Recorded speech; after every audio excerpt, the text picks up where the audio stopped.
Hi, I'm Nikki. I'm Alyssa. And I'm Jamie. And this is America's Asses, a galcast.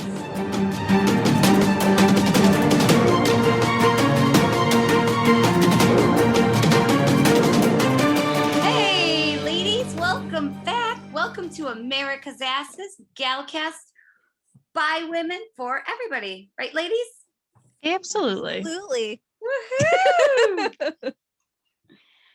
I got big news, babies. What? Big news.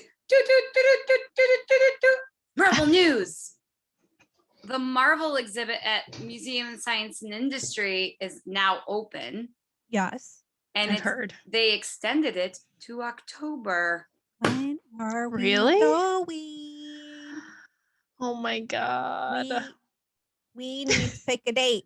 Yeah. I want to go. Oh my God. After summer, I will feel so good about going. We have got to go.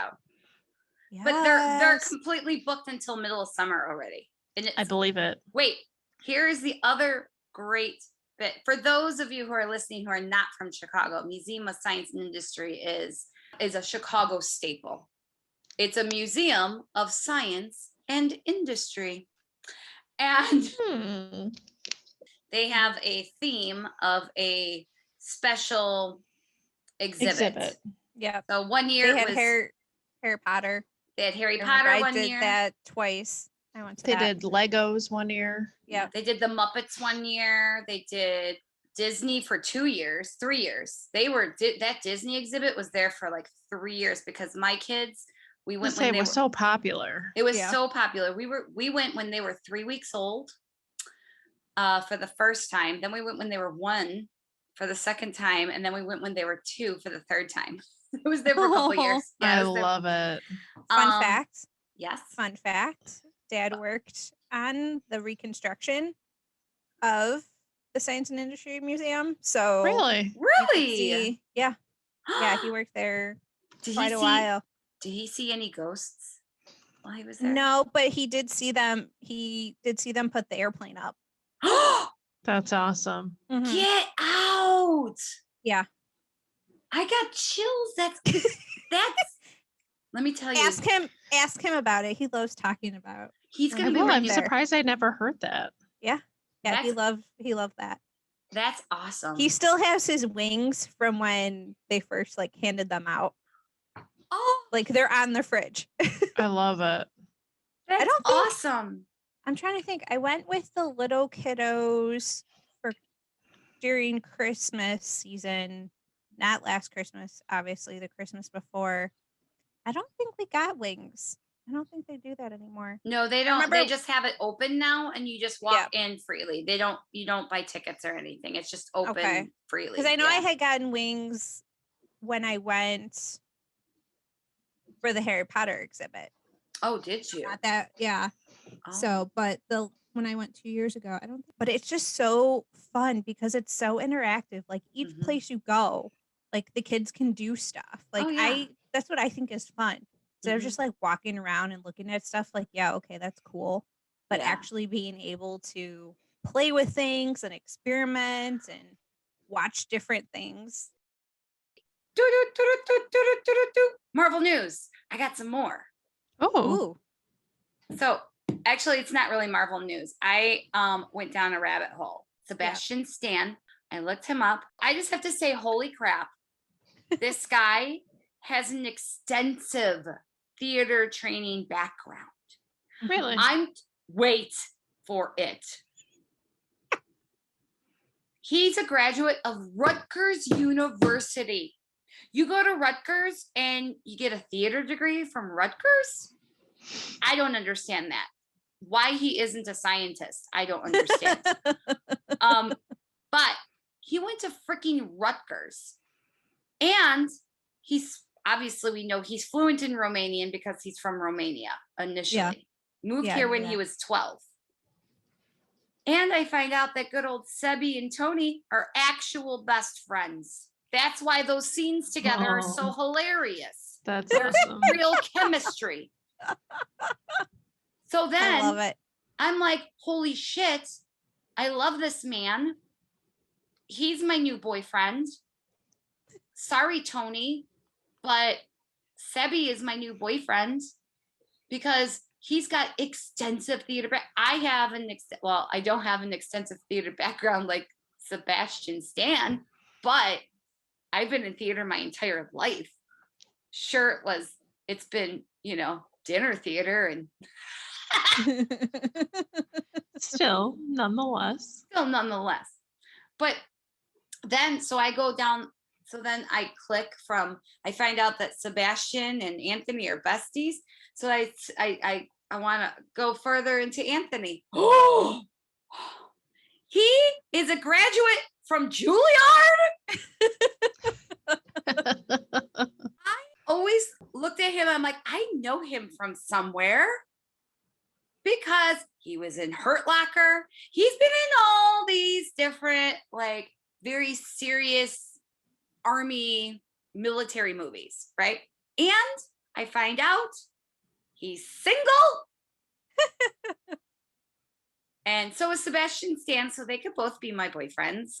I'll date one on Saturday, one on Sunday, and then Chris Evans is still single. And I know, and Chris, well, I'm not going to touch him. I know he's yours. Oh, thank you, dear. I don't backstab my friends. And so, and then I told Mr. Big, I'm like, you have Fridays, Sebi has Saturdays, and Tony has Sundays. What's the big deal? And then I find out that Anthony Mackie's roommate in Juilliard was Lee Pace, who played Ronan in all the Guardians of the Galaxy movies. And yes. It's crazy how all that is coming together. That is crazy. I saw Lee Pace at he was at the Ace Comic Con when I saw Chris Evans. Really? They did so cute. The Q&A thing. Mm-hmm. Yeah. Yeah, he was there with them. He was in a show I loved called Pushing Daisies. Have you ever heard of it? Yeah. My one friend I absolutely love that loved show. I loved it. And then the whole writer's strike, the Writers Guild strike happened and they canceled it. Stunk. But yes. So that was my Marvel news. That's it. Oh, and then something else sad. I read about Anthony Mackie's dad died in Hurricane Katrina. Oh, really? Mm-hmm. Yeah, and he has a bar called No Bar in Brooklyn. So, ladies, if we ever go to Brooklyn, we're gonna hit it up. Brooklyn. Like, gotta learn how to talk. Like, like what was it? The Princess Bar in was it the Princess Bar in the last episode? Yeah. Mm-hmm. Yep. Yep. I was like, at first, I'm like, what the fuck does that say? Can you hold on 1 second?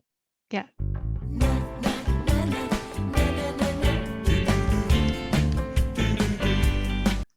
All right, Jane, you ready? I think so. All right. You got any? Wait, look at Alyssa's face. I think she's still on TikTok. Are you still on TikTok watching Hot Guys? I put mine away. Okay. I'm done. I put my phone away. We can share Hot Guys later. Yeah, I'm done. Speaking of Hot Guys, tell me about my boyfriends. Huh? Anthony and Sebastian. Oh, I was like, what are we talking about? Did I miss something? I know. I was like, wait. Remember, I'm dating. Remember, I go. You said this like 10 minutes ago. Friday night. Friday night with Mr. Big. Saturday with Anthony. Sunday with Sebi. Come on. Fine. No, you switched that around. Monday through Friday. You said Saturday was Sebastian and Sunday was whatever. her. They're interchangeable. No. Let her. Sure let her take him on Sunday. I'll take him Monday through Friday. Okay. Ooh. And we'll give him 1 day break. Yes. One day to recuperate. Yeah. Get some vitamin B in him. I was gonna make a vitamin D comment.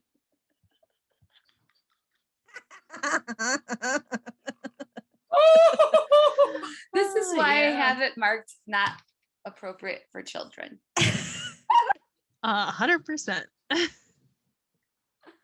Oh, I love you guys. They don't know so this much. by now. Yeah. Yeah. All right. Enter at your own risk. Right? Oh shit. All right. Okay, so this week we are We are recapping episode 3 of Falcon and the Winter Soldier. Woo! It was a good episode, Jane. It really was. It was a really good one, yeah. Yeah, more of a sequel to Civil War. Exactly. Yep. And I mean, I know we said it before, but it definitely really felt like a movie. Mm-hmm. It did. It did. So this episode starts out with a quick recap from episode 2, which is customary. And then the first scene of the actual episode is a commercial for the Global Repatriation Council, which their motto is reset, restore, rebuild. So I don't know if it's just me, but this commercial definitely made me feel like I was watching WandaVision all over again. Yeah, same here. Yeah. Totally. Because at first, like when it started playing, I'm like, are we watching the right show? Just because it was the right one. Exactly, because it was just so not what I was expecting. Right. I agree. So right after the commercial, we see Captain Douche getting out of a GRC van, and him and Lamar Hoskins enter the German house or camp, whatever you want to call it, looking for Carly and the Flag Smashers. Safe house. Oh yes, there you go. I'm like, as I was going, I'm like, what is it called? Is it a camp? Is it a house? I don't know. You know what? That just means that you're a good girl. You don't know what that means. That's all. This means you've never been arrested. Means I couldn't think of the damn word. No, it just means you've never watched SVU. Okay. Sure, we'll go with that. Yeah. All right. She watches Criminal Minds all the time. There you go. Shamar Moore. Oh. You can call me baby girl any day. Oh my mom man, loved him. His muscles. Now Shamar. those arms. Whew. All right. I follow him on TikTok. Are we all ovulating or something? Like, what the fuck is wrong with us? Maybe. I don't even know. Holy shit. I don't check that stuff anymore. All right. Safe house. Yes. So Captain Douche takes a dramatic turn from, the happy, chipper, everything is wonderful interviewee on Good Morning America to Captain Douche. And he is getting angry because the guy they're questioning is not giving him any answers. And he's like, do you know who I am? Dude, I don't give a fuck who you are. Right. You're a dude with a weird underbite. And everybody hates you. Yep. Please. So get over it. Amen. We then see Sam and Bucky getting ready to go see Zemo. And Bucky said, let me do this one. Sam is obviously and rightfully so a little nervous to let him go at it alone. So he goes in and immediately Zemo is trying, the Hydra code words for Bucky, and they don't work. Thank God. And he's like, I just wanted to see, what the old words do to the new you. And then he looks at him and he tells him, he's like, but there's still something inside of you. Oh. And I kind of was like, oh shit. Man, oh man. So Zemo then proceeds to tell him that it was never personal, but only a means to an end, which I was like, God, I hate you. Oh, yeah. Man, you're in a real pickle when you hate the new Captain America more than Zemo. Right? Seriously. I trust him more than I trust new guy. Which one of you sent me that meme? Me. That was, it's so true. We trust Zemo, who started the Civil War, more than this new Captain America. So I love how we call him Captain Douche, but well, it goes with Director Douche. Right. Yes. And there's a whole lot of other fans out there that will talk about him and reference the hashtag not my cap. There you go. Love it. Well, I've been saying that all along. Yes. Yeah, I was like, oh, I love it. So Bucky is telling Zemo that someone recreated the super soldier serum. So proud of myself. I didn't mess that up. It's a Good tongue job. twister. Say that 10 times fast. No. Try it. Super soldier No. serum, super soldier serum, super soldier serum, super soldier serum. Oh, I surprised Sam, you're myself. good. That was not Yeah, 10 no. times though, but That was No, it more wasn't. times than I could have made it through. right. It's theater and years of speech therapy. There you go. I have a list. I have gone through years of speech therapy, of course. You know what you're doing. Yep. I know what I'm doing. What I want to know is how did they get back in Germany? Like, who paid for that? Zemo. How they? Remember? No, how did they? No, when they went to see Zemo, how did they get to Munich, where he's at? That's a really good question. I had this question the last episode because, like, how did they get anywhere? Well, I know, like, the one. Well, they were with Torres, so that was like a military plane. But here's the deal. Sam told Captain Douche, we can't work with you. We're independent contractors. We're not paid. But the government is flying them all over the place. And the government owned Red Wing before it was destroyed. So yeah, but they're know. not right. They're not like in like a certain branch. I think this like it's just themselves. I think this is one of those things that in the wise words of Mr. Big, let it go. I think we need It is what it is. It's not in the script. It's not in the script, like Dad says. It's not in the script. Yep. Or we say this now, and it's going to bite us in the ass. Okay. So Bucky tells him that someone recreated the super soldier serum.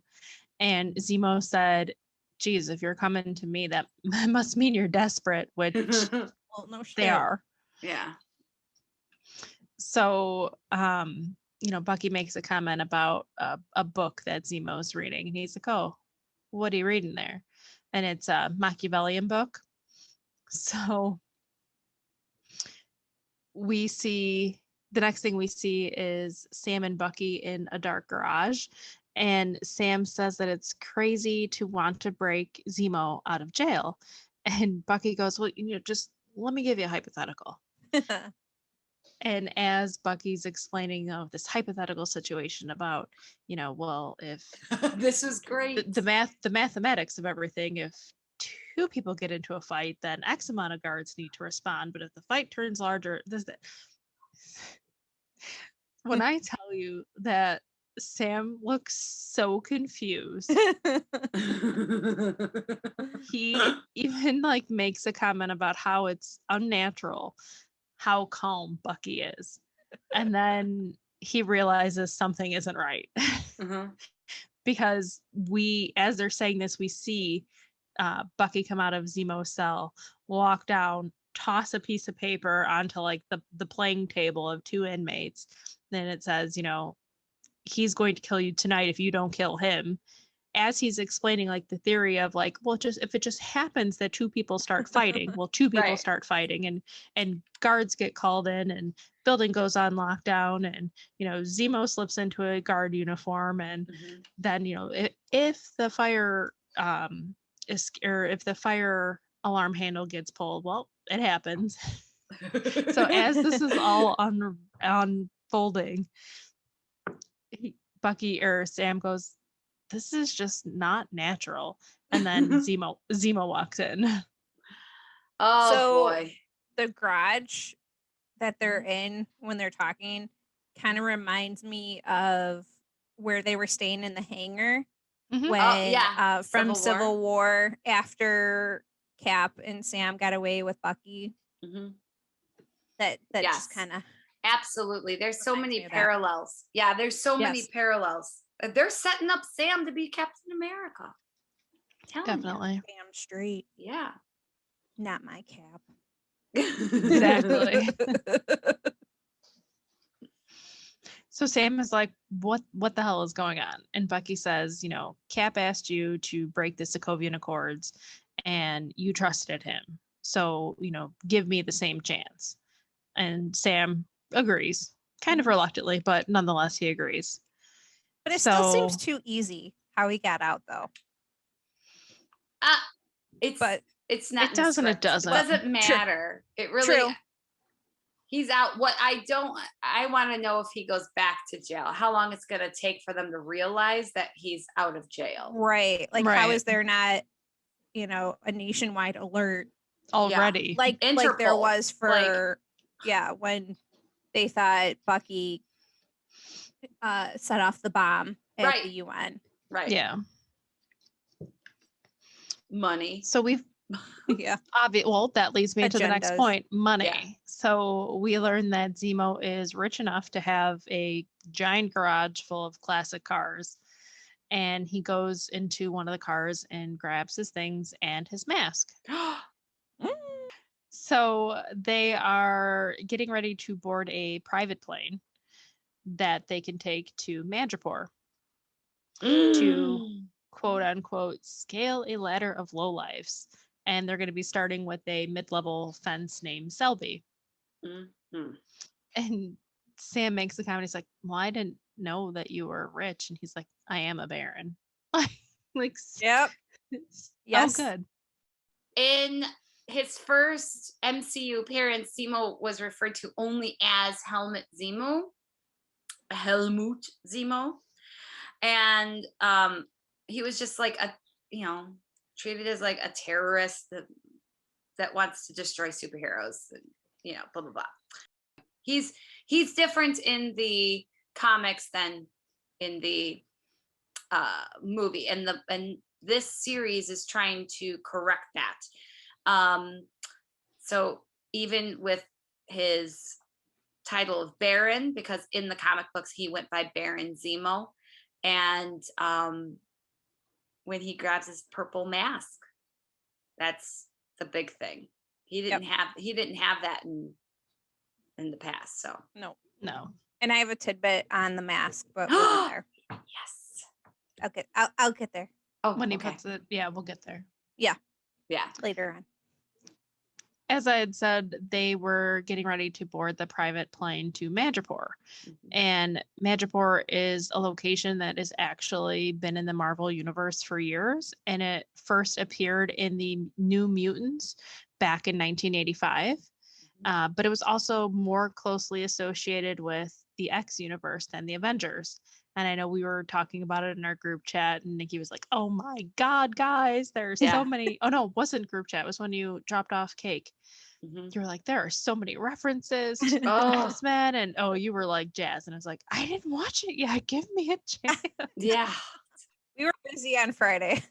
So my mom was staying with us for the weekend because all is vaccinated. So she hadn't seen the kids since Christmas. And Mr. Big was like, I'm sorry, Mom, but we're watching this. And so and she was like, what do you see in this? She doesn't get it. Whatever. She's old. Come on. Yeah, that'd be like my mom and dad trying to watch it. They wouldn't understand. She was more excited that Stabler came back to SVU. Okay. Same. God. Too funny.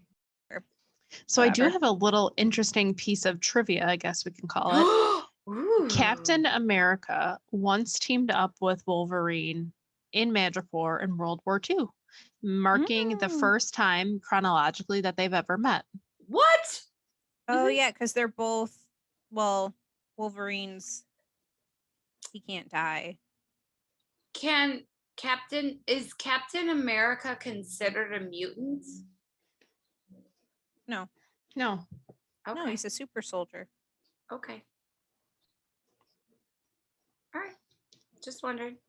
Thanks for the clarification. But they were around in the same time period, because I remember in Wolverine Origin, you see him and his bulging veins. Oh, get me started on that. Well, that will be a whole nother tangent. Wait, let me tell you that first scene with him and the getting dressed after doing the nasty with that lady. But you see, like, before, like, leading up to that, like, him and his brother, you see them, like, fighting through all the wars. Yeah. Yeah. So there, I could see where they both met in World War Yeah, it makes sense. Yeah. That's cool. That is such a cool piece of trivia.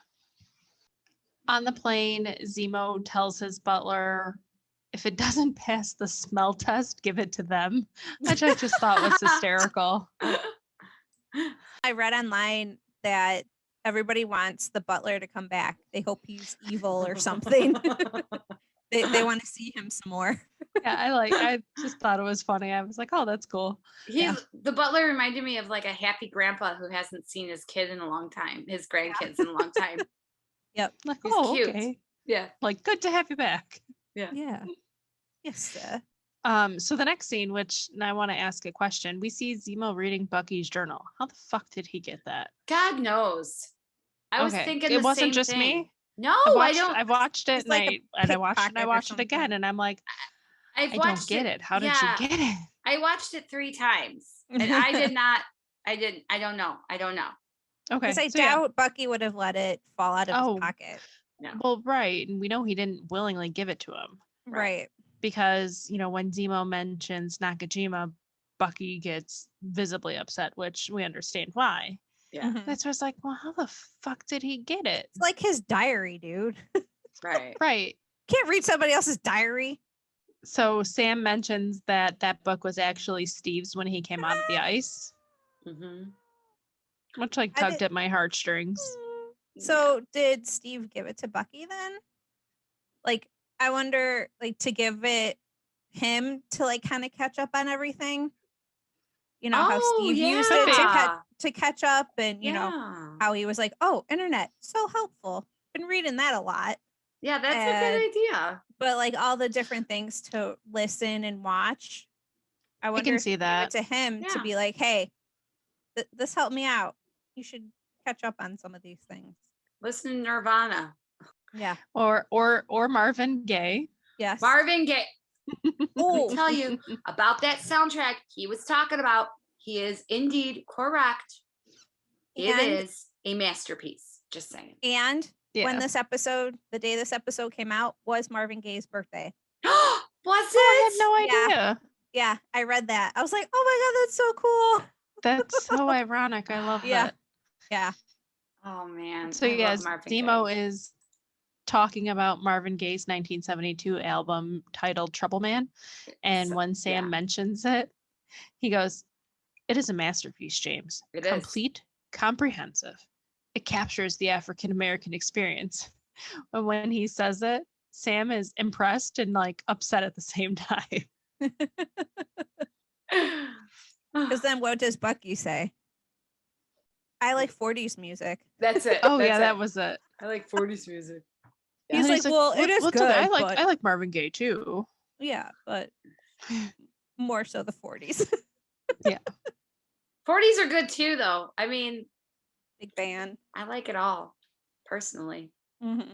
I like it all.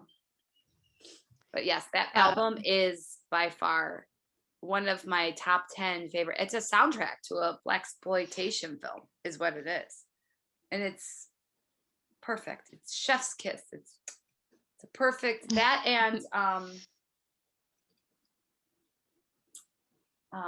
Pet Sounds is a perfect album. But I could go hours. I'll just stop. You like music. I'm a music fanatic. Zemo is mentioning his fear that the super soldier serum could create another Red Skull.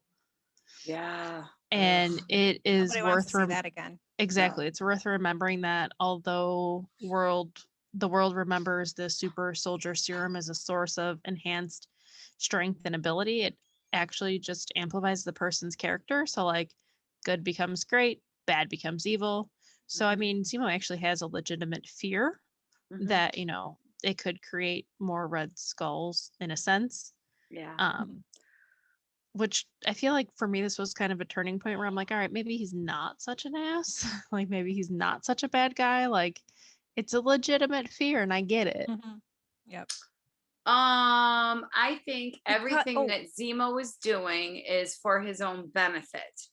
So I don't put anything past him. Yeah. But what he says that when you have a symbol like that and you put them on such a high pedestal, I think he's referencing how Sokovia, when Sokovia went into the air and how like they put it on a pedestal and then it dropped and how it could cause such a disaster. Look at the deep symbolism coming from Alyssa. Ooh. That's what, you're right, though. Yeah, you're right, though. I mean, but like when you boast somebody in something so high, what goes up must come down. Yeah, you're right. The mighty have fallen. Right. Absolutely. Sorry, go ahead. No, it's okay. This episode also mentions Abraham Erskine, yeah. Dear God, thank you. Erskine. Yeah. So they mentioned him a number of times, and he's actually the scientist who created the first super soldier serum, and he was forced to work for Hydra, and he created the Red Skull before he was liberated by Peggy Carter. Stanley Tucci. Yeah. Exactly. Which I love him. I do too. He's good looking. Have you watched his food show? No. Touring Italy and eating food all over the place. Oh my God. 1, he's cute. 2, he's not cute. He's downright handsome, right? 2, he's very worldly. Like, I could hear this man speak for hours about shit. And I would feel so smart for listening to him. He has this ambiance about him. Yeah. But yes, go ahead. Sorry. Another hot guy. I swear to God, I must be ovulating. I swear to God. What the hell is wrong with me? You're gonna have to check your calendar and text us later. I will. So we were saying, Erskine was forced to work for Hydra and create the Red Skull before he was liberated by Peggy Carter and taken to the United States. Yes. Which is where he combined his serum with activating Vita rays to stabilize the process. And he handpicked Steve Rogers as his first test subject. And then he was later assassinated by a Hydra agent. And then the secrets of the super soldier serum died with him. So, I mean, it was just cool that they mentioned him quite a few times throughout the episode. Little homage. Yes. Like, thank you, Doc. Yeah, a little hat nod. Yep. Zemo says that since they're going to Madripoor, that they can't go in as themselves. Which I was so excited for the upcoming scenes. So, but before we get to Madripoor, we see a cut to Latvia at a GRC resettlement camp where Carly Morgenthau is hiding out and is saying goodbye to someone important who, quote unquote, doesn't have much time. So we see her in a room, sitting beside a lady, holding her hand, and the necklace that the lady is holding resembles the Flag Smasher logo. It has a hand with the earth in it. So we don't know at this point who this woman is. We'll later find out her name, but we still don't know what connection she has. But she seems to have almost like a motherly, maternal role over Carly. Yeah. So now they're in Madripoor. Zemo, Sam, and Bucky, and they're all dressed up. No, they're not all dressed up. Sam is dressed up. No, so they're technically all dressed up. No, they're Bucky, not. The other two are wearing the clothes that they normally wear. No, Bucky is like more dressed up to play the Winter Soldier guys, and Zemo's wearing his fur collared jacket. This is what they normally wear. What? Bucky just didn't wash his hair. Well, I mean, it's not like been what wearing Sam's like a zip-up hoodie. I know, right? Yeah. But yes, I mean, it's Sam is vastly different from what Sam was wearing. Yeah, Sam is dressed up to the nines. I mean, poor guy is wearing some flashy clothes and some heels. I got tidbits on this. I got tidbits on Sam's outfit. Cool. So, like I said, we see Sam all dressed up, and he has taken the alias of a smooth dresser called Conrad Mack, aka the Smiling Tiger. Ooh. Okay, so Conrad Mack, or the Smiling Tiger, he's a character in the comics that is completely different from Anthony Mackie. Looks nothing like him. He was in a few issues, primarily a New Warriors villain, and only appeared from 92 to 93. He was a very, very, very minor and obscure character. He had no nose, and he had red claws and pointed ears. He looked like Wolverine, like a poor man's Wolverine. So, and he went by Smiling Tiger, Conrad Mack. Yeah, so that's who that character is. But did you know that in the comics he was mute? Yes, he was mute. And he was a mutant, but he was part of a super group of humans in Vietnam called the Folding Circle. Mm-hmm. There you go. And they often battled the New Warriors before landing in Madripoor. Yes, there you go. Yes, and he didn't talk. Until he talks. Yeah. So Zemo makes it a point of saying, their lives depend on staying in character this entire time that they're going to be in Lowtown, because Madripoor is broken into Lowtown and Hightown. And of course, they're not going to Hightown. They're going to Lowtown. So because that's where the fun is. Hi. I'm not going to lie. It did look like a pretty cool club. It looked lit, man. You forget what that's like. Man, I'm gonna be shell shocked when we go out for the first time. I'm not gonna. My anxiety is gonna be like, nope, run away, abort. Too many people, too much activity, too many lights and sounds. Personal space, 6 feet away. Yeah, don't touch me. On their way to Lowtown, they are escorted to an underground club. Oh, I have to say one funny thing that I thought was hilarious. So they're walking on the bridge, getting ready to go out in Sam's outfit. Mm-hmm. And he's like, man, you guys get to wear those regular clothes, and I have to wear this. I look like a pimp. And what's funny is that his original origin story in the comics is that he was a pimp in Brooklyn. Sam, it was Snap Wilson. Yes, he was Snap Wilson. You're right. Yes. Yeah. And I just thought it was hilarious that he was complaining that he looked like a pimp, and they made him look like a pimp. It was just, I think it was a tip of the hat too. Right. But then they changed it, because you know how you were saying, like, when they know they did something wrong, they go back and rewrite it. So they did end up kind of taking that part out, but that was what it originally was. Yeah. Right.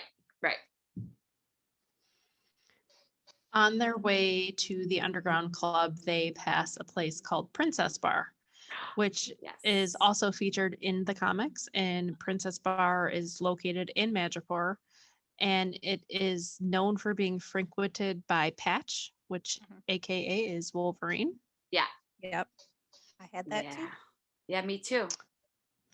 The bar that Sam, Bucky, and Zemo end up in is called the Brass Monkey, which is that funky monkey. Oh my god, I know. Beastie Boys. Monkey. Oh god, that's a great fucking album. That's another great all-time album too. I was gonna say, I wanna say that was probably my first or second CD that I ever owned. Really? Oh, that was my first or second cassette tape, darling. My first cassette tape was Aerosmith. Oh boy. Because you don't want to know what my first cassette was. Because Aerosmith had a song, and I thought it was named after me. What song was it? Jamie's got Jamie. Jamie's got, instead of Janie's got a gun. Janie's. Yeah, Janie. Yeah, Janie. Not Jamie. Jamie. Oh, but I thought it was my song. I was like, it's my honey. song. Yeah, it's all right. Aww. All right, what was your first cassette list? Because was it like Backstreet Boys? No, it was Celine Dion.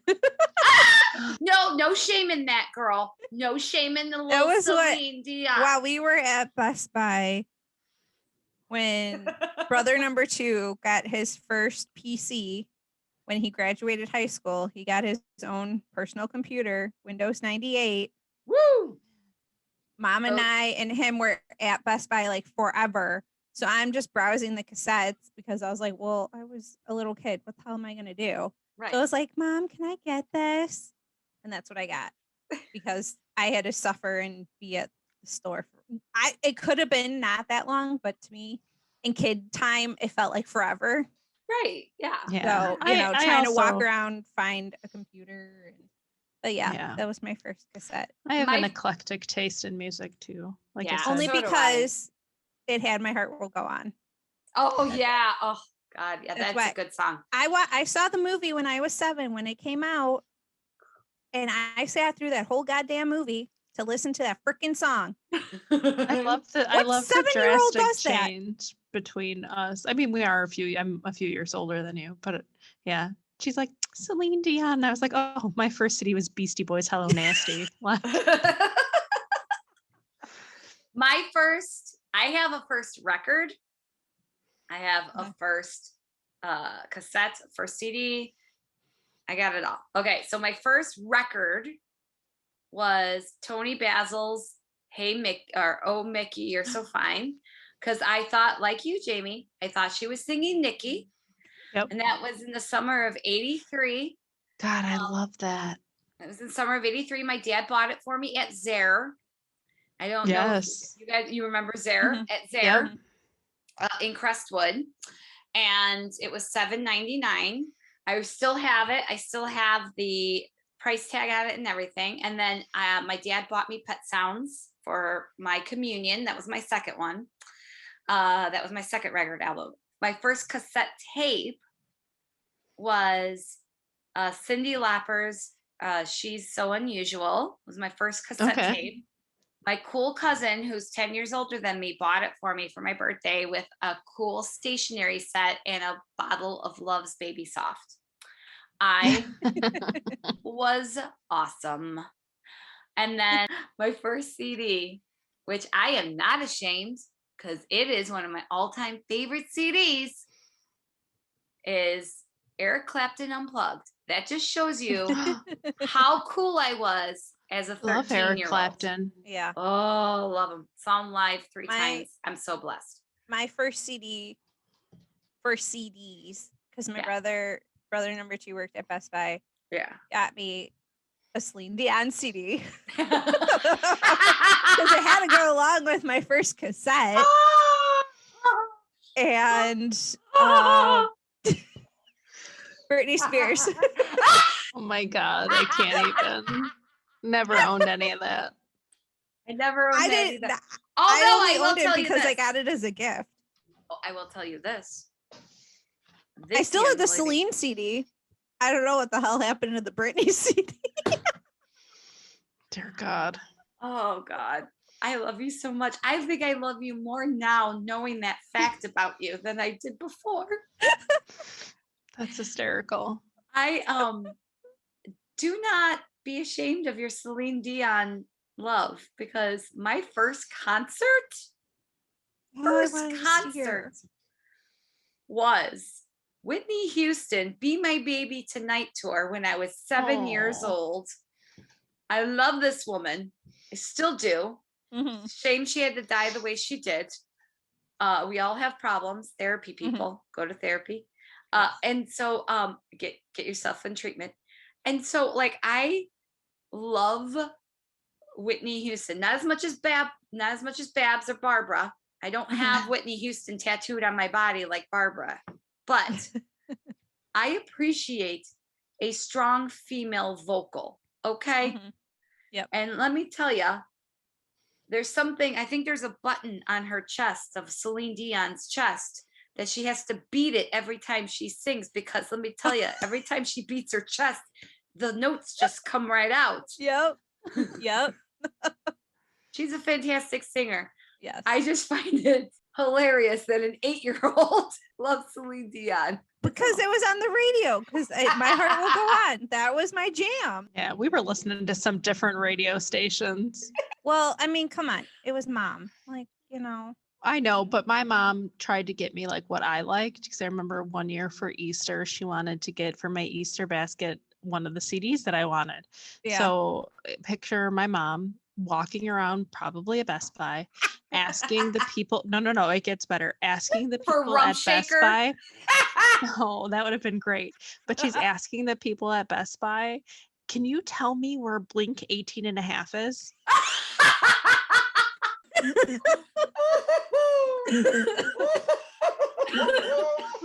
Okay.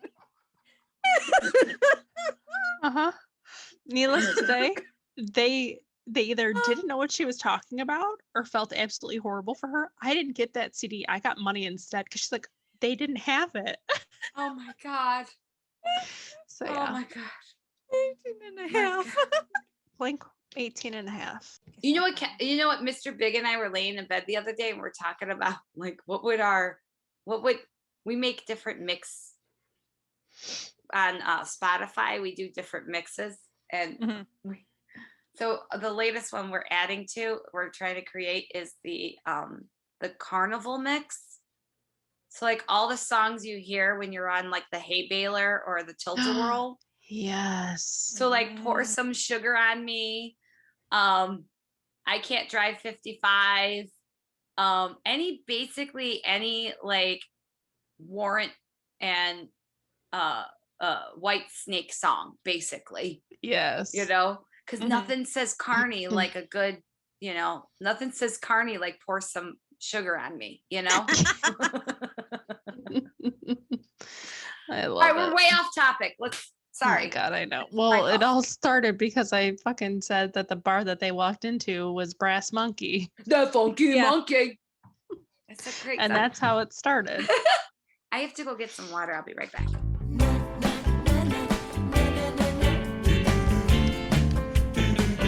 Okay, so the bar Sam, Bucky, and Zemo end up going into is called the Brass Monkey, which is a name of a bar located in Madripoor from the Captain America comic books. As they're walking in, we see written on a brick wall the saying, "Power Broker is watching," which is something we've seen and noticed in the first 2 episodes as well. So as they're walking through the bar, Zemo is giving orders to the Winter Soldier. And they get up to the bar, and the bartender asks Smiling Tiger if he wants the usual. And he shakes his head yes. He pulls out a snake. Run away. And digs on into him. And puts some body part, I'm not sure what it was, into a shot glass and pours a little liquor on it and gives it to Sam. Something like it was like snake eggs, intestines, or what the fuck like that was. But and they're like, "Oh, it's your favorite." Oh my God! And like Sam's like looking at us like, "Holy fuck! I actually have to drink this." And he's like revving himself up. He's like, "All right, let's go. All right, let's go. All right. Oh, smells good." He's like, "Smells good. Smells perfect." Yep. He's just looking like. Okay.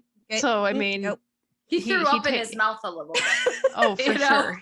He knocks it back, takes one for the team, and gives it like a thumbs up. Like, fuck no. Hold back. Hold it back. I'm not gonna puke. God. Choke I'd have been down. like, I gave up drinking. Oh God. A guy walks up and tells Zemo that he has word from on high. And Zemo said he has no problem with the power broker, but instead he asked to see Selby. Zemo tells Sam that the power broker is judge, jury, and executioner in Madripoor. Yeah. And then I don't know, I guess we could call him a thug, for Power Broker comes up and makes it clear that Zemo isn't welcome. So Zemo gives orders, and the Winter Soldier, who serves as his protection, starts attacking. And, we see old Bucky. Yeah. And during this whole fight sequence, we see, people recording on their cell phones. Oh. Mm-hmm. When I started looking into this episode, there were a few people out there, fans like us, who had posted a good question, which I actually want to throw out there. Maybe we can add it to the questions for clarity. Okay, I'm ready. That if this video that people were taking of the Winter Soldier in the bar gets posted online, it might look like he's gone back to being the Winter Soldier. And is this something that Captain Douche is going to use and as an excuse to arrest Bucky? Mm-hmm. Oh. And God. If they're recording him, can't they tell that Sam is Smiling Tiger? Like, when they realize that, well, if Winter Soldier and the Falcon are together, couldn't that get him in trouble too? Or at least like recognized and be like, hey, no, he's an imposter. Yeah, it's possible. Or and like you said, like Captain Douche, so he knows where they are. Mm-hmm. Yeah. So maybe we'll write that down, see if that comes to fruition. Yeah, or, maybe nothing. Yeah, I just wrote it down. It's our first question for clarity for this basically series, because the first two we're just getting to know everybody, but now plot lines are starting to open up. Yeah. So we see, Bucky's in the height of his fight, and Sam goes to put his arm on Bucky, and Zemo says, like, stay in character, otherwise the whole bar is going to turn on us. Yeah. And, Bucky's essentially got some guy in a chokehold, and he stops and, kind of gets the okay from Zemo to let go. And then the three of them are summoned to go see Selby. Oh, I know. I'm sure you got some tidbits. On her, yeah. So feel free to interrupt whenever. You want to do it now? Just let me. Yeah, before you get, because once you start with Selby, we don't want to stop you. So I'll tell you a little backstory. Let me tell you a little backstory about Selby. So there's a Selby that is a member of the Mutant Liberation Front, a group that fought with the X-Men a few times. And then there's also Suzanne Selby, who appeared in issues of the Avengers and acquired the powers of a superhero named Starbrand. So obviously it's just the tip of the hats to Selby in this episode, to either the Mutant Liberation Front member or to Suzanne Selby. We're not quite sure which one she is. So while they're meeting with Selby, Zemo asks her about the super soldier serum and says that if she helps them, he will give her Bucky and the code words to control him as a trade. She says that the serum is in fact in Madripoor and that Wilfred Nagel is who they want to look for. And oh my God, I know, right? So, she said, those are breadcrumbs. And if you want anything more than that, it's going to cost you. So before they could go any further with that conversation, Sam's phone rings. Okay. Who the fuck keeps their phone on ring? My phone is always on vibrate. It was on vibrate. Well, it wasn't ringing. It was vibrating, but it was like so loudly vibrating. Right. Just turn the fucker off. That's why I thought it was a tone. So I was like, really? Like, of all times? You're undercover. Yeah. Turn your phone off, stupid. Exactly. Or turn the volume off. Right. So Selby makes him answer it and put it on speaker. Right. So the Smiling Tiger is trying to play it tough on the phone with Sarah, who we know is his sister, and they're having a conversation. I bit all my nails off during this scene. So he's trying to play it off with her about, the situation. And he's acting tough, like, oh yeah, that banker, like, I laundered so much money, and and she's like, yeah, but nothing happened with the banker. He's like, yeah, not until I kill him. So he's trying to play the role, and then she calls him Sam. Who the fuck is Sam? And things get super intense, and Selby orders her guards to kill them. But before that can happen, a shot bursts through a window and Selby gets killed. So and at that point in time, exactly, we don't know who the shooter is. Where'd that come from? Right. And they're like, oh shit, they're gonna pin this on us. Well, in probably the fastest sequence ever, right? Within seconds, you see a shot of everybody in the bar and all the surrounding area. Everyone's phone is going off, and they're getting a text that a bounty is out on their head. Yeah, within seconds. Like, the woman isn't even cold yet. No. Right. Like, she's still bleeding out. Right. So they start to flee, and they're trying to get the hell out of Dodge, and come across a couple hairy instances, and Zemo makes the comment like, oh geez, you guys have some guardian angels. And who comes out of the shadow? Sharon Carter. I just want to say, as they're running, it's so funny because Sam's like, I can't run in these heels. Yeah. Same, Sam. Same. I feel right. Oh, that's like, what the hell? I got heels. I can't run, man. Sharon tells them that she's been off the grid, living in Madripoor since the actions of what happened in Civil War. Yeah. And she says that she can't see her father because of everything she did to help Steve. And what a rightful chip she has on her shoulder. Yeah. Right? Oh, yeah. I mean, Bucky gets freaking, pardoned. Yeah, pardoned. And, well, so does Sam, killed basically. How many people? Right. Yeah, and Bucky here's on the killed run. Right. How many people? Right. But and here she reading, has to live in hiding. But the thing is, she's there because Madripoor doesn't have extradition. Right. Well, then why are you hiding out? I mean, you could still be out, like you don't have to be in hiding. You could still tell your family where you are. They just can't do anything about it because there's no extradition. But I think she doesn't want to get them in any sort of situation. Yeah. True. Like you're trying to protect them so they don't have to lie for you or whatever. Right. Yeah, but she's hiding pretty cozily.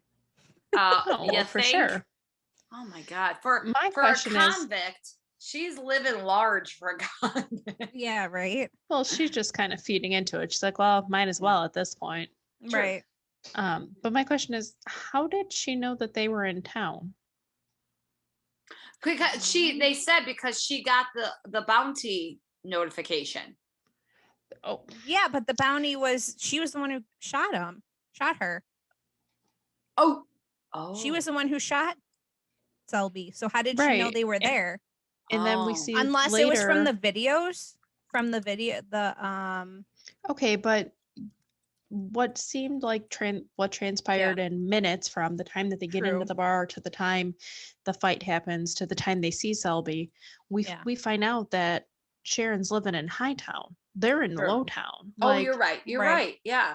That's a really good question. I mean, how did they know, or how did she know that they were there? I mean, I don't know that we're ever going to get that answer. We might. I'll put it in the questions for clarity. So she brings them to her place in Hightown so they can kind of lay low for a little while. And she, as they walk into her place, she tells them that she's a hustler and sells stolen artwork. Like you said, you might as well live it up while you're living the life anyway. And Sam was skeptical, and I think it was probably because he knew her before and didn't see that was like much within her character. But when he Googled her, he discovered that she was legit and it was stolen artwork. Yeah. And Sam asks her if she wants to come back, and she says that she isn't allowed. And like we had just stated, that at least Madripoor doesn't have extradition laws. As they're talking, Bucky makes a comment that she's gotten kind of awful now. Oh. Which she's maybe because she found different. out that the guy that she made out with in Civil War and did all of these things to save him, he went back in time and got with her aunt. Wait, and I mean, is now related to her. Right. And now her uncle, and she made out with him and risked her career for her. Imagine that. And now he went back, and then now he's old. I don't know about you, but to imagine my situation with my uncle like that. Ew, yeah. Yeah, I don't want to think about that. Even my aunt's husband, like not by blood, by marriage. I'm good. Yeah. Yeah, exactly. All right, move on. I don't want to think about this anymore. Thanks, Alyssa. No. Think about Sebby and Sebby and Tony. My Saturday and Sundays. Yes. Let's go back to those happy thoughts. Not Sebby and Tony. Yep. Sebby and Tony. All right, let's see. So Becky makes the comment that she's gotten kind of awful now. And she in turn goes, well, the whole hero thing, it's a joke, as she's pointing that question towards Sam and Bucky. Mm-hmm. So it was, a dig for a dig. Yeah, and rightfully so, though. I mean, I would feel the same way, and I'd probably do the same bullshit as she's doing. I'd do the same thing. I don't blame her. And they offer to clear her name if she helps them, which she pretty much fuckers. Jumps at that opportunity. Yeah, well, here, fuckers. Why didn't you come to her defense when you two got cleared? Well, they didn't know where she was, but Sam also makes the excuse like, well, trying to get back to, everything after the blip. Like, right. They're trying to figure out. Really was an excuse, but yeah, they also didn't know where she was at. So, yeah. But she was but they could have put an APB out, come on. Interpol. Right. Come on. If they wanted to find her, I'm sure they could have. Yeah. Mm-hmm. Yeah. It's not in the script. Exactly. You're right. She almost immediately jumps at the prospect of if, she helps them, they'll clear her name. So she tells them that she's getting ready to host people and to, just blend in and have fun, and she'll see what she can find out. Yeah. So it's a banging party. Like, it looks like it's gearing up to be like an awesome night, maybe for them to let loose a little bit, but they're like so awkward and they're just kind of like standing around, like looking at everybody. So as they're standing around and observing people at the party, Sharon jumps in and says, oh, they found Nagel and, he works for Power Broker. So they end up tracking him to a shipyard, and they go into container number 4261 and they find a hidden lab where Nagel is jamming to some Mel Torme Coming Home Baby, which I was like, I kind of love this song. Did you look up the numbers?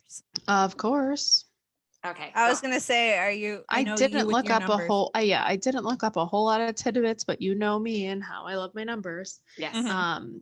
In the comics, there's actually a comic called Earth 4261, which is a version of Earth where the Avengers ultimately died while trying to save the world from aliens. Oh, yep, I have the exact same thing. Okay. So there is some monologue, and Nagel reveals that he is the one who rebuilt the super soldier serum, and he made 20 vials. So that means that there could be a lot more super soldiers around. And as they're having their discussion, Sharon radios into them and says, we have company. And we see like all the bounty hunters in town, like coming into the shipyard. Mm-hmm. And Sharon is like badass, fighting like 95% of them off. Yeah. And then back in the shipping container, Nagel is talking about the 5 failed test subjects in Siberia during the Winter Soldier program. And then he's also talking about the experiment on the one super soldier who we later find out he was talking about Isaiah. So Wilfred Nagel was first introduced in the comics in the same issue that Isaiah Bradley was, red, white, and black. He was a monster who killed hundreds of black soldiers before successfully turning Isaiah into a super soldier. And Nagel in the comics had worked on the project in World War II. Yeah, he's just all around a big dick nut. Mm-hmm. Yep. And in this universe and in Marvel comics, he's just a big dick nut. Nagel says that he turned to dust, and when he reappeared 5 years later, that the government didn't have a need for him, but Power Broker was the one who funded the recreation of his work. So he did state again that he created 20 vials of serum, but that Carly stole them, and she had called him just a couple days ago asking if he could help someone called Doña Medina, which he says he couldn't. So that's the first time we hear the name. Bucky asks him if there is any serum in the lab, and he says no. And while this whole exchange is taking place, we see Zemo kind of like lurking around and magically finds a gun in the lab, and he ends up shooting Nagel. And then back outside, the bounty hunters have a rocket launcher, and it hits the shipping container, and everyone's kind of tossed around and whatnot, and they're like, does anyone see Zemo? And here I am thinking, I'm like, oh my god, this fucker is gone, like he escaped. Right. Yeah, like, well, you ain't gonna see him again. Exactly. I was like, he took this opportunity, he's gone. Right, like you ain't never gonna see him. So they don't know where he is, and as they're trying to exit, they're catching like heavy gunfire. And Bucky and Sam have a very comical disagreement about which way they should have went. Well, just like in Infinity War, where Star-Lord's like, I told you to go right, and then we had this whole plan, and then you go the other way. In every superhero movie, it's always left. Right. So, just the two strong personalities having a conflict of, who's actually leading when they both want to, spearhead and go their own way. Right. But now we see Zemo with his purple mask on, and he's on top of a shipping container, and he's helping to kind of like secure the area so they can get out. So I just had that. This was the first time he wore his mask in the MCU. And in the comics, he was severely burned in a fight with the original Captain America. So he ended up, he always had the mask on. Yeah. So this is a nod to that. So I wonder if he's going to be wearing it more, or if this is just kind of a tip of the hat. Well, they also said that in the comics, he wears the purple mask to honor his father, Heinrich Zemo, who was notorious for wearing the mask, and he wore it so often, they always said like it was stuck to his face. Yeah. Ooh. Yep. I read that too. Ugh. Imagine his skin. Ugh. That was the same exact tidbit that I had. Okay. Oh, cool. Yep. Zemo then returns back to Sam, Sharon, and Bucky. And as they're walking, Zemo sees a car and takes it because he can't help himself. Yes, pretty sweet car. Oof. And so he takes the car, and before Sam and Bucky get in the car and take off to find Carly, Sharon told Sam, get me that pardon that you promised. Yeah, she doesn't go with them. Yeah, she doesn't go with them. Sam and Bucky get in the car, and Sam asks Bucky if he's going to move the seat up, which is hysterical because it's a callback to the moment in Captain America Civil War. So that was a fun little, this whole episode had a lot of callbacks. Oh yeah. Yeah, because Bucky was in the back seat in the movie, and Sam was in the front, and he wasn't going to move the seat. He wasn't moving that seat. Right. So just like Alyssa had said, Sharon stays behind because she can't leave Madripoor. And she mentions to her friend that she has a big problem, but I want to know what that problem is. Also, I want to know. Wait, let me write that down. What was your question? So Sharon mentions to her friend, we don't know who that friend is, but the lady who has her car, she says, she has a big problem, but we don't know what that big problem is. And I also want to know, why does Sharon get in the back seat? Like, I feel like, she's important. Like, only important people get, like, driven. Like, this lady's driving her. Like, they're not just like colleagues and, they just hop in the car, but she gets in the back seat. So I read that some people are thinking that Sharon might be the power broker. Or I read that she might be working for the power broker. Yeah. All right. Yeah, that's those questions. So I have Sharon mentions to her friend that she has a big problem, but what is that problem? Mm-hmm. And then I guess the second one is she somehow connected in some way, shape, or form to power broker? Yeah. Okay. All right. So we find out that the lady Carly said goodbye to actually died. Yeah. Carly and a colleague, so a fellow flag smasher, are staking out a GRC facility. And she's talking about when she received the super soldier serum, like how it made her feel and things like that. And she makes the comment that they have the last of the serum and that power broker will be coming to them begging them. So she makes it seem like, she's in like the driver's seat, like she has all the cards, well, and she's just waiting. Didn't he tell her that the doctor was killed? That Nagel was killed? Mm-hmm. Or am I remembering that wrong? No, you're totally right. Oh, okay. Yep. So and then she was like, oh, well, in that case, since he's the only person on earth that knows how to make it, we have the last of it. So right. Yeah. We hold all the cards now. Yeah. We then see Captain Douche and Lamar Hoskins. They're in the German prison where Zemo was held. And Captain Douche thinks that Bucky and Sam broke Zemo out. And Hoskins is like, that's a pretty big accusation to make.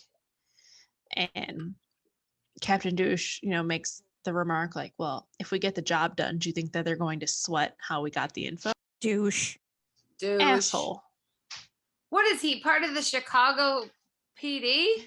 I mean, he just does not uphold the standards of that fucking shield. Like, no, he does not deserve to hold that. No, he does not.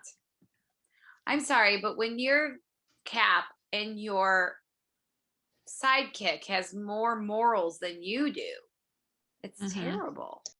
We cut to Sam calling and asking Torres to look into a woman called Doña Medina. And Sam said that, he made a mistake and he's talking to Bucky and he said that he shouldn't have put the shield in a museum, that he should have just destroyed it. Right? And Bucky said that before Sam will destroy it, Bucky will take it. Yeah, you can't do that. Wow. And then Torres calls Sam back and says that Doña Medina died. So now we know that the woman, who Carly was holding her hand and that we found out that is who died. So upon finding that information out, Zemo orders the plane to change course and they head to Latvia. We then see Carly and the Flag Smashers raid the GRC facility and they make off with a crap ton of supplies, like 6 months worth of supplies, before bombing the place with people inside. And she makes the comment, this is the only language these people understand. Like, cold-hearted bitch. Right. Holy. I was almost feeling kind of like on her side there for a minute, And then she That didn't last long. It didn't last long. No. Nope. When the three of them, Bucky, Sam, and Zemo, arrive in Latvia, they're walking down the street and they are going to one of Zemo's like safe houses, hideouts. And Bucky goes, I gotta take a walk. So he splits away from Sam and Zemo. And while he's walking away, all of a sudden, like, really, you're just okay with him? Like, okay, I'm just gonna go take a walk. Like, where the hell did that come from? And plus, the guy is unpredictable. Right. All right. And you're gonna leave one guy with fucking Zemo, right? Who's shady as fuck. Right, but of all the people to leave with Zemo, I'd rather it be Sam. So yeah, so. But all of a sudden, it's just kind of like, all right, well, cool, take a walk. Yeah. Right. Okay. So while Bucky is walking away, we see that he has spotted some very familiar tech. Please bear with me when I try to say the Kimoyo beads. Mm-hmm. Yeah. Which we know are made of vibranium. Yep. And we saw those in Black Panther. Yeah. And so he keeps walking and he finds another one. And he turns down an alley and says out loud, "You dropped something." And then that's when we see none other than his old pal from Wakanda. And she is just there. She's like, wabam. Yeah, like wabam. And she goes, Wakanda's not forgotten, Zemo. Like, he was responsible for the death of King T'Challa. Right. So she's definitely there to remind Bucky, like, we're watching him. Yeah. And it ends. Oh, so good. I want to know if she sticks around and like helps them. She's supposed to be somebody of importance. So it's such a good episode. I do have one tidbit that I forgot to say. Lay it on us. Okay, so while the Flag Smashers were gearing up for their next mission and they're basically hauling all that stuff out of there, one of the lead smashers called out a name Lennox, Lennox, Lennox. We don't see him in this episode, but the last episode we saw Lennox. He was a Flag Smasher. He was a big bald dude with a baby face. Oh yeah. Right? Okay, so in the comics, that's Hector Lennox. And he is one of 3 super strong lackeys called Bucky's Bold Urban Commandos, if we remember from previous episodes. They initially worked with John Walker during his Super Patriot rallies, staging attacks so Walker could be seen stopping bad guys. Douche. When Walker got the Captain America, yeah, like seriously, he's like, "Hey, rough these guys up and I'll come in and save the day." Like, he totally set it up, right? In the comics. Mm-hmm. When Walker got the Captain America gig, though, he only took one of the Buckies with him, which is Lamar Hoskins, aka Battlestar. And that left Lennox and his army buddy, Jerome Johnson, like, what the fuck? And they had nothing. They're just like, what are we supposed to do? And John Walker's like, sucks to be you. And just left him. Well. They ended up giving themselves monikers. Johnson became right winger and Lennox became left winger, and together they became a tag team to get revenge on Walker because he cut them off completely. Yep. Ooh, that's a good tidbit. I did not see that one. Well, let's close this sucker out. Say it, Liz. Awesome. Wait. No, she has to say it. Wait. What? You guys, I wanted to do our ceremonial congratulatory clap to Jamie. Good job, Jamie. Thanks. Bravo. Fantastic job. Thank I know you, it's ladies. almost midnight. Oh, it's 11:30. Yeah, it's past our bedtimes. I just didn't want us to forget to say the important us on stuff. The socials. I know the important stuff. Yeah. We always forget. Go ahead, Jamie Right. or Alyssa. No, go for it, Liz. Our social content director. Ooh, that's a fancy title. Social content director. Socialize us. on all of our socials, including Facebook and Instagram, and wherever you listen to podcasts. We'll be there. Find us. Yes, you can find us. We would love it if you would like us, love us, follow us, rate us, review us, and subscribe to us. And one more thing. I love you. I love you. I love you. 3,000!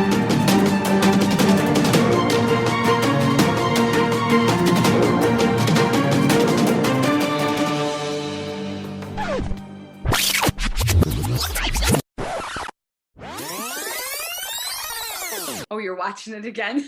Well, I'm gonna follow. No. What's his name? Let's look. Oh my God! No, that's not him. Maybe I have to look now. Oh dear Lord! How awful would that be? I mean, if that was awful. Why is this awful?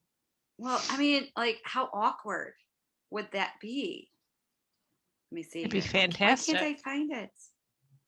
I just went to our messages. When did I send it? Did I send it on Easter? Yes, there it is. There it is. Okay. Let's see here. No, that's not it. There we go. Look at him. He's so cute.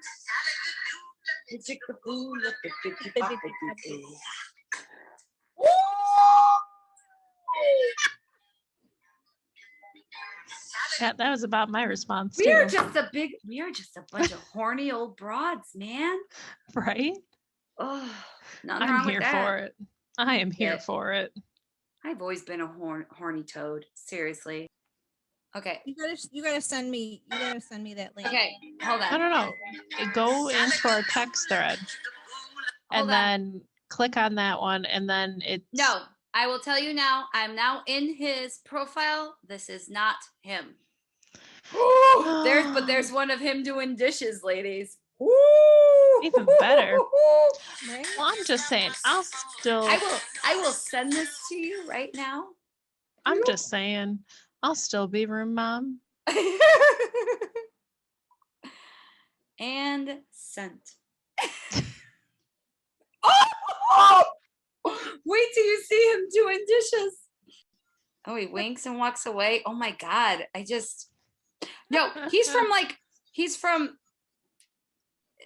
He's speaking Spanish. So he's from a Spanish speaking country because all of his captions are in Spanish. That is him. It is? But man, I got to follow this guy now. He's got, oh man. Ooh. Oh my gosh. Those Tony Stark glasses he wears. Ooh. All right, we got to stop. We got to work. Come on, ladies, let's go. What's wrong with you two, you horny birds?